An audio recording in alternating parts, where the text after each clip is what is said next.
Superstar Storytime with Eclipse and Friends. Hello there, it's you again. Oh, I'm so happy to see you. My name is Eclipse Galacta, and welcome to Superstar Storytime with Eclipse and Friends. Here's how this works. My friends and I are going to read a fantastic story to you all the way from start to finish. If you do happen to have a physical book that you can follow along with at home, then that is fantastic. If not, that's okay too. The book and all of the words will be right on the screen for you to follow along with. If you hear my piano play, like this, then that is a friendly reminder for you to turn the page in your book. Okay? Okay. Are we ready to begin? Right, let's start. Today, we are reading The Tale of Peter Rabbit by Beatrix Potter. Once upon a time, there were 4 little rabbits, and their names were Flopsy, Mopsy, Cottontail, and Peter. They lived with a mother in a sandbag underneath the root of a very big fir tree. "Now, my dears," said old Miss Rabbit one morning, "you may go into the fields or down the lane, but don't go into Mr. McGregor's garden. Your father had an accident there. He was put into a pie by Mrs. McGregor. Now run along and don't get into any mischief. I'm going out." Then old Miss Rabbit took a basket and her umbrella and went through the wood to the baker's. She bought a loaf of brown bread and 5 currant buns. Flopsy, Mopsy, and Cottontail, who were good little bunnies, went down the lane to gather blackberries. But Peter, who was very naughty, ran straight away to Mr. McGregor's garden and squeezed under the gate.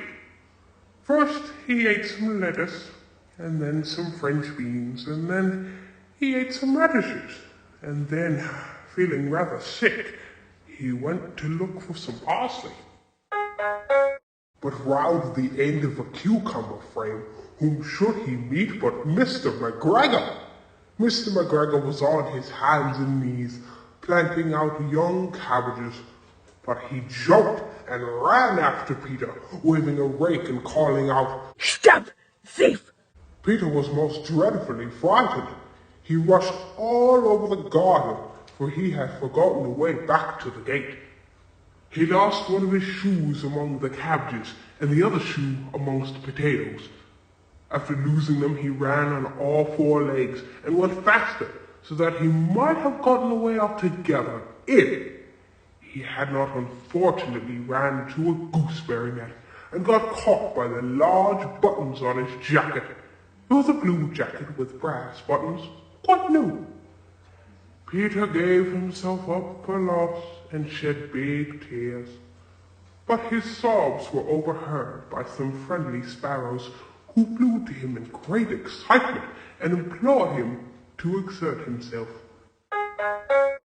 Mr. McGregor came up with a sieve, which he intended to pop upon the top of Peter. But Peter wiggled out just in time, leaving his jacket behind, and rushed into the tool shed and jumped into a can. It would have been a beautiful thing to hide in, if it had not had so much water in it. Mr. McGregor was quite sure that Peter was somewhere in the tool shed, perhaps hidden underneath a flower pot. He began to turn them over carefully, looking under each. Presently, Peter sneezed. Mr. McGregor was after him in no time and tried to put his foot upon Peter, who jumped out of the window, upsetting 3 plants. The window was too small for Mr. McGregor, and he was tired of running after Peter. He went back to his work. Peter sat down to rest. He was out of breath and trembling with fright, and he had not the least idea which way to go. He was also very damp with sitting in the can. After a time he began to wander about, going lippity-lippity, not very fast, and looking all around. He found a door in a wall, but it was locked, and there was no room for a fat little rabbit to squeeze underneath. An old mouse was running in and out over the stone doorstep, carrying peas and beans to her family in the wood. Peter asked her the way to the gate, but she had such a large pea in her mouth that she could not answer. She only shook her head at him. Peter began to cry. Then he tried to find his way straight across the garden, but he became more and more puzzled. Presently, he came to a pond where Mr. McGregor filled his water cans. A white cat was staring at some goldfish. She sat very still, but now and then the tip of her tail twitched as if it were alive. Peter thought it best to go away without speaking to her. He had heard about cats from his little cousin, Benjamin Bunny. He went back towards the tool shed, but suddenly, quite close to him, he heard the noise of a hoe. Scritch, scratch, scratch, scratch. Peter scuttled underneath the bushes, but presently, as nothing happened, he came out and climbed upon a wheelbarrow and peeped over. The first thing he saw was Mr. McGregor holding onions. His back was turned towards Peter, and beyond him was the gate. Peter got down very quietly off the wheelbarrow and began running as fast as he could go along the straight walk behind some black-colored bushes. Mr. McGregor caught sight of him at the corner, but Peter did not care. He slipped underneath the gate and was safe at last in the wood outside the garden. Mr. McGregor hung up the little jacket and shoes for the scarecrow to frighten the blackbirds. Peter never stopped running or looked behind him until he got home to the big fir tree.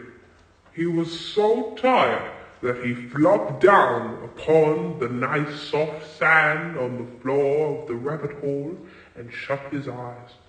His mother was busy cooking. She wondered what he had done with his clothes. It was the second little jacket and pair of shoes that Peter had lost in a fortnight. I'm sorry to say that Peter was not very well during the evening. His mother put him to bed and made some chamomile tea, and she gave a dose of it to Peter. 1 tablespoonful to be taken at bedtime. But Flopsy, Mopsy, and Cottontail had bread and milk and blackberries for supper. The end.